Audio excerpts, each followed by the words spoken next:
전국 코코, 전국을 진단해드린 맹군TV의 코너 속의 코너 전국 코코. 네. 코코.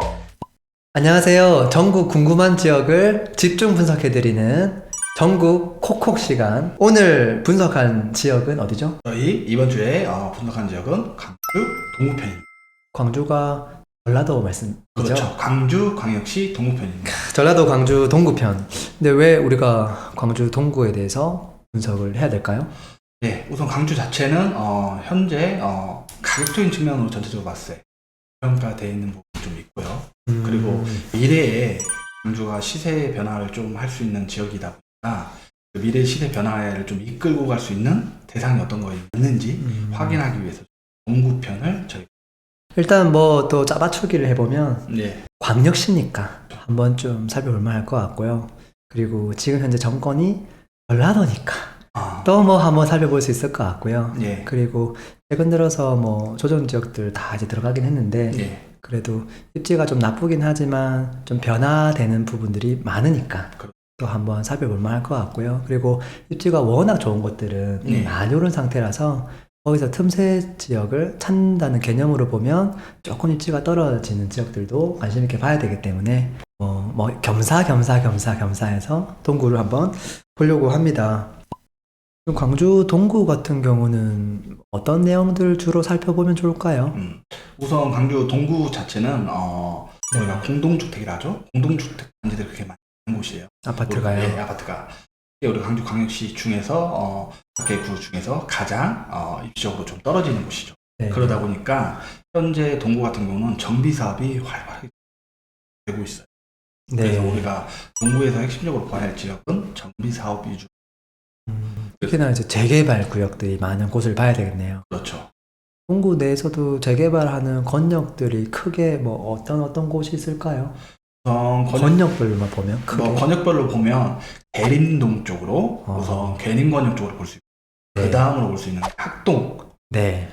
동구 쪽의 학동 지역으로 볼 수 있고. 그러면 일단은 뭐 좀 지리적으로 잘 모르는 분들도 있으니까 네. 지도를 보면서 설명드리면 좀 더 낫겠네요. 네. 아우 뭐 엄청 많네요. 이게 뭐죠? 우선 화면에 보이는 거는 계림동, 계림권역이죠. 강주 동구 계림권역의 재개발 구역들을 저희가 딱 정리해서 네. 상세하게 지금 보기해놨어요. 네. 지금 보니까 뭐 까만색이 있고 회색깔도 보이고 파란색도 보이는데 이게 뭔 차이예요? 예, 계림권역의 이제 특징으로는 세 가지로 나눌 수가 있어요. 재개발이 시행돼서 첫 번째 완공된 회색으로 보이는 지역들이 준공된 단지들이에요. 아, 그러니까 이미 지금 입주를 다 한 아파트들이 그렇죠. 회색깔이다. 그렇죠. 네. 흔히 말하는 그럼 신축 아파트일 수 있겠네요. 그렇죠. 네. 그리고 파란색은 현재 재개발이 진행이 다 돼서 일반 분양을 지금 하고 있는 것들, 일반 분양이 지나서 분양권 상태의 단지들이라고 볼 수 있어요. 분양을 했고 현재 분양권으로 거래가 가능한 단지들. 그렇죠. 네. 그리고 검정색은 이제 재개발을 한참 진행을 앞두고 있는 것, 현재 진행 중인 것들. 뭐 조합 설립부터 시작해서 사업 시행, 관리 처분 그 단계 사이에 있는 모든 권역들. 그렇죠. 그래요. 그럼 이걸 좀 우리가 먹기 좋게끔 네. 약간 뭐 슬라이스 조금 이 권역에 대한 이해도가 전혀 없을 거니까 네. 설명을 조금 더 해주면 좋을 것 같아요. 어떻게 색상별로 조금 설명을 좀 해볼까요? 그렇죠. 우선 완공된 것들, 준공된 걸 회색 위주로 보면요. 이제 그 중에서 가장 뭐 위치적으로나 뭐 브랜드로 따졌거나 그리고 입지적으로 봤을 때 첫 번째로 관심 가져야 하는 게 계림 8구역의 강주 그랜드 센터. 결론적으로는 그런 것들이 지금 가장 비싼 순위다라는 거죠. 그렇죠. 가격적으로 예. 현재. 예. 우선 면적 자체도 좀 좋고요. 그리고 네. 세대도 다수도 크고 네. 그리고 위치적 그 땅 모형 면적 자체가 워낙 이쁘고 네. 그리고 아래쪽으로 상권이나 뭐 지하철 연결이 좀 잘 가깝기 때문에 위치적으로 좀 좋다고 볼 수 있어요. 첫 번째로 봐야 할 거. 네. 그리고 이제 두 번째로 봐야 할 거는 요거 좀만 더 얘기하면 네. 중흥 호반에서 이제 지었고 세대수도 2000세대 이상이고 2300 뭐 36세대나 되네요. 네. 딱 코너에 껴있고 좀 내려오면 주류상업지구가 있고 그렇죠. 브랜드 뭐 완전 일본 브랜드는 아니지만 그거 빼고는 다 괜찮네요. 그렇죠. 또 입주한 지도 지금 몇 개월이 안 됐네요. 네. 네. 그리고 또 뭘 봐야 될까요? 그리고 두 번째로 봐야 할 거는 푸른길 두산 위브. 아 여기 있네요. 예. 이쪽에 예. 5-2구역. 예. 네. 뭐 계림 8구역보다는 면적이 좀 작아요. 그리고 면적이 좀 작지만 장점이라고 볼 수 있으면 수온이 좀 가까워요. 그래서 그리고 단지들이 좀 모여 있기 때문에 계림초등학교가 이쪽에 있는 거네요. 그렇죠. 광주고 바로 위에. 예, 네. 좀 모여 있기 때문에 그런 부분이 좀 장점이. 연식으로 따지면 이제 한 2년 차가 곧 도래했어요. 네, 그래서 세대수는 뭐 648세대고 브랜드 자체는 두산인데요. 현재 2년 차가 좀 도래해서 매물들이 막 많거나 그러진 않아요. 네. 네. 네. 옆에 뭐 중학교들도 있고 해서 초, 중, 고 보내기에 딱 적당한 위치에 있네요. 네. 그리고 세 번째로 봐야 하는 게 이제 무등산 그린웰 로제비앙. 로제비앙 좀 뭔가 네. 이름이 좀 아쉽네요. 브랜드가 많이 아쉬운데요. 네, 이름만 들어봐도 좀 차이를 알 수 있는. 이건 산수 1구역인데요. 근데 장점도 많이 있겠는데요. 우선 가장 고민스러운 부분이 푸른글 두산 위부하고 봤을 때 사실 면적이나 뭐 그런 위치로 좀 봤을 때는 보면 로제비앙이 좀 더 좋을 수 있다. 면적 자체로 봤을 면적도 때. 크고 세대수도 크고. 네. 그리고 또 한 가지 장점은 두산 2부 2차라고 할게요. 푸른길이를. 네, 네. 2차 자체가 보다는 연식이 1년 정도 더 신축이에요. 네. 그 장점을 갖고 있지만 그래도 브랜드로 따지면 사실 로제비앙보다는 두산 2부하고는 비교할 수 없죠. 그래서 그런 단점은 좀 갖고 해요. 그리고 초등학교를 어디로 갈까요? 이 지금 산수 1구역에 그리메 로제비앙 자체는 초등학교를 산수 초등학교로 가요. 네, 그건 이쪽에 있네요. 그렇죠. 그러다 보니까 근데 그 산수 초등학교와 단지 사이에 큰 길가로 사실 산수 초등학교 들어갈 수 있는 골목이 그렇게 많지 않아요. 길목이. 그러다 보니까 큰 길목으로 갈 때는 좀 돌아 들어가야 하고요. 그리고 샛길로 갈 수 있는 길목이 있긴 한데요. 샛길 길목이 아이들이 다니기에는 조금 위험한 조금 길목이죠. 정비가 안 되어 있는 그렇죠. 주택가 느낌이라서 그렇죠. 조금 그렇다는 거죠. 그렇죠. 네.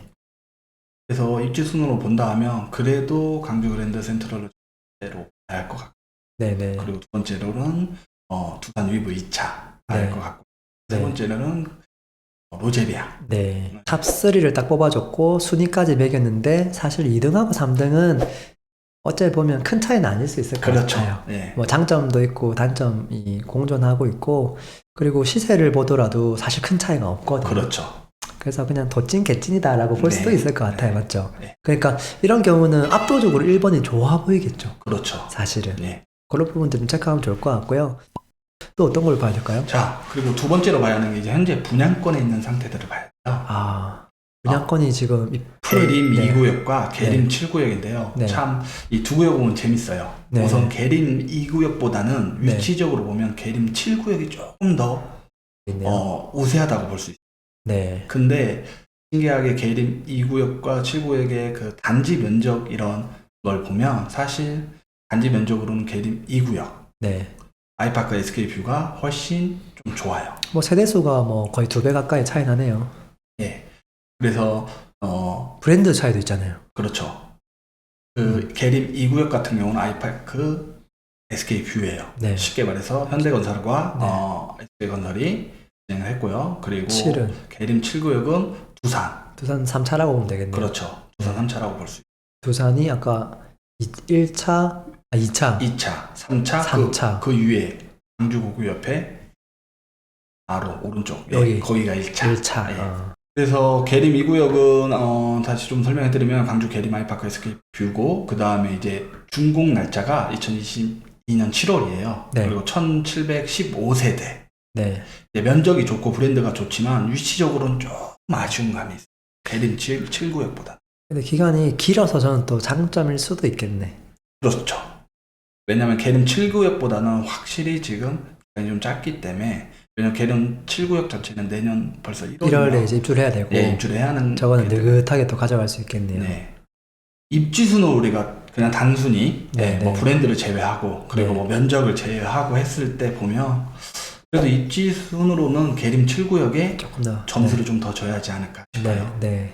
그래서 분양권에 좀 관심 있는 분들은 계림 2구역하고 계림 7구역을 관심 있게 하지 않을까 싶습니다. 그리고 남은 게 이제 재개발 이 그렇죠. 검은색 구역들이네요. 그렇죠. 이 검은색 구역들 자체들은 네. 사실은 우리가 재개발을 볼 때는 많은 분들이 조합 설립 인가 정도 떨어진 것들을 많이 쳐다보긴 한데요. 네. 사실은 조합성 인가도 중요하지만 사업식 인가 준비하는 것들 위주로 좀 많이 가긴 봐야 돼요. 그래서 저희가 이제 사업 속도로만 본다고 하면 대림 4구역 모아 L가 여기 위에 있는 거네요. 그렇죠. 모아 L가. 예, 지금 현재 2주를 개시했고요. 뭐 네. 세대수는 한 1110세대 정도 나오고 있거든요. 음, 근데 여기 계림 세가의 단점은 면적 자체가 사실 그렇게 좋지가 않아요. 네. 그리고 그 면적 옆에 계림 2하고 비교해 보면 세대수가 거의 1000세대가 넘는데도 계림 4가 면적이 좀 작죠. 아파트를 좀 촘촘하게 진다는 소리네요. 그렇죠. 그러다 보니까 좀 쾌적성 면에서는 좀 많이 부족하고요. 그리고 또 첫 번째로는 브랜드 자체가 조금 아쉬워요. 네. 그 주변 브랜드 뭐 브랜드 센터럴이나 계름 아이파크나 뭐 뒷산 대비 좀 아쉬운 점이 있어요. 네. 자, 그리고 그 다음으로 섭속도가 좀 빠른 거는 계림 3구역. 네. 저기 하나 잘못 적혀있지만 하나 포레나 시공사는 지금 하나건설이고요. 네. 그리고 지금 한참 사업 시행인가를 준비하기 위해서 지금 심의를 좀 넣어놓은 걸로 알고 있어요. 네. 그래서 세대수는 한 1445세대. 근데 딱 보면 면적 자체가 이쁘잖아요. 네. 반듯하고 그리고 예쁘네요. 계림 그 브랜드 센트럴 옆에 바로 붙어 있고, 그리고 또 학교하고도 나름 가깝고요. 네. 또 밑에 아래로는 중심 상권과 뭐 지하철을 이용할 수 있게 가깝기 때문에 네. 뭐 입지수로 보면 사실 좀 좋지만 뭐 사업성도로 보면 두 번째라고 볼 수 있어요. 네. 네. 그리고 세 번째로 계림 맞네. 1구역인데요. 이제 조합 설립 인가를 이제 받아서 사업 시행 인가를 이걸 준비를 해야 하는데 사실 계림 1구역은 좀 사연이 좀 지연되고 있어요. 생각보다. 네. 세대수도 많고 위치도 사실은 계림 3구역 못지않게 좋긴 한데요. 사업 속도로만 본다고 하면 그래도 3위를 줘야지 않을까. 그리고 이제 4등으로는 산수 3구역과 지산 1구역인데요. 네. 이 구역들은 사실 아직 뭐 크게 사업 설립을 준비하고 있는 단계이기 때문에 뭐라고 특별히 확정된 게 없기 때문에 이 지역들보다는 아까 사업 속도 모아일가 그리고 네. 계림 3구역, 계림 1구역을 관심. 보니까 일단은 그래도 조합 설립 인가된 게 여기 1구역이다. 그렇죠. 그리고 지금 요쪽 안쪽 건역하고 요쪽 건역은 좀 다르다 맞이거든요. 그렇죠. 요쪽 바깥 건역들은 지금 될지 안 될지 참 확답을 못 할 것 같고. 그렇죠. 안쪽에 있는 것 요 하나 이것도 밖에 있는 거잖아요. 그렇죠. 이것도 밖에 상수상구역. 있고. 그렇죠. 그러다 보니까 아무래도 지지부진되진 않을까 그런 생각이 좀 드네요. 그러면 여기서 몇 개 빼고 나면은 뭐 관심 가질 게 몇 개 없네요. 네, 모아 L가 호반 서밋 있는 데는 좀 많이 남았고 그렇죠. 그다음에 계림 3구역 이렇게 딱 써머리가 되네요.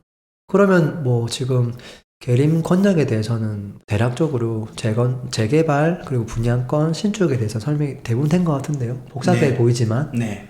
사실 권역이 많다 보니까 네. 많은 분들이 이 권역 자체를 어떻게 좀 바라봐야 할지 굉장히 고심 많이 할 거예요. 네네네. 이렇게 3등분으로 좀 나눠서 네. 현재 뭐 신축이 된 것들 그리고 분양권 상태일 것 네. 그리고 미래의 분양권이 될 것, 종목별로. 네, 종목별로 딱 나누면 어느 지역이든지 좀 구분하기 좀 쉽지 않을까 싶습니다. 그러면 계림 권역도 있지만 또 광주 동구를 대표하는 권역이 또 있잖아요. 그렇죠. 예, 학동권역 네. 그 동구 전체로 보면 사실 위치적으로 보면 계림권역보다는 학동구역을 좀 더 줘야 돼요. 우선 가장 큰 이유는 학동에는 근처에 있는 봉선동, 우리가 네. 흔히 아는 광주 남구의 봉선동의 생활권 이용할 수 있는 위치거든요. 그러다 보니까 계림권역보다는 학동권역에 조금 입지적으로는 점수를 줘야 돼요.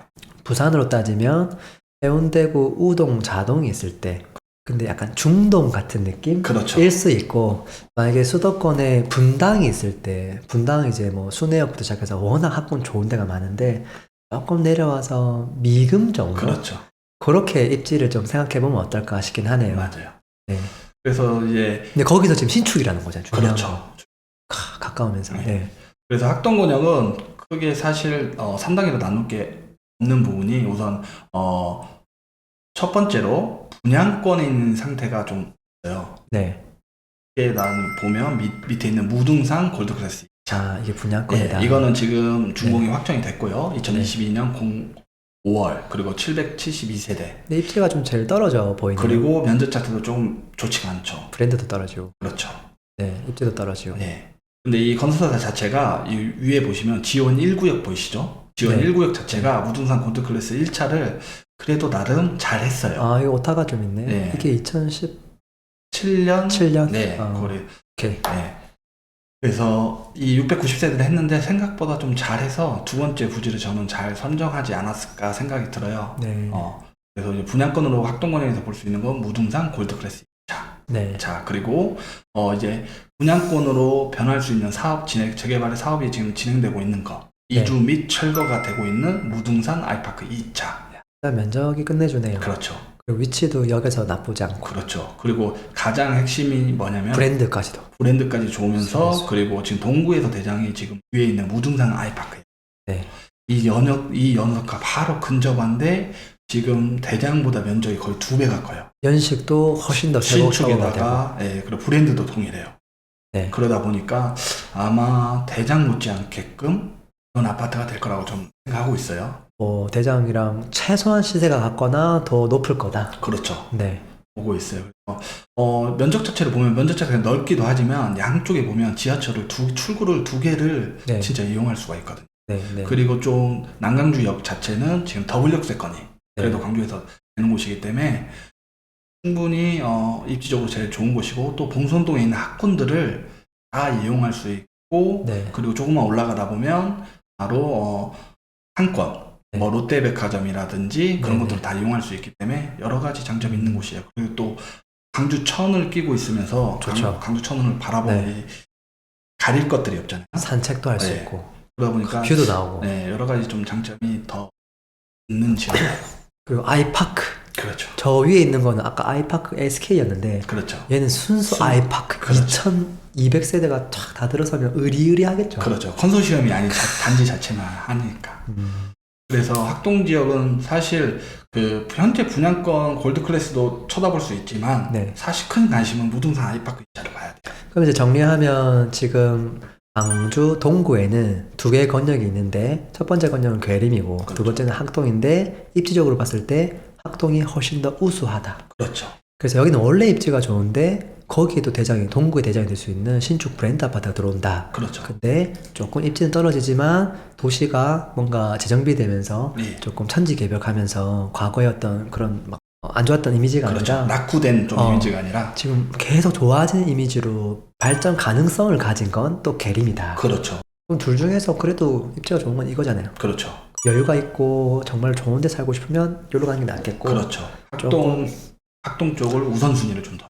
이게 좀 너무 부담스러우면 여기로 선택할 수 그렇죠. 있겠죠. 지금까지 광주 동구 편이었습니다. 혹시라도 전국에 궁금한 권역, 지역, 어떤 재개발, 분양권 뭐든 좋습니다. 궁금한 지역이 있으면 댓글 남겨주세요. 저희가 전국 그 어디든지 집중 분석해서 콕콕 알려드리도록 할게요. 그리고 이어서 저희가 2부에서는 지금까지 설명드린 권역에 대해서 좀 더 투자 관점으로 그리고 실거주 관점으로 한 번 더 안내해 드리도록 할게요. 저희 2부에서도 만나겠습니다. 고맙습니다.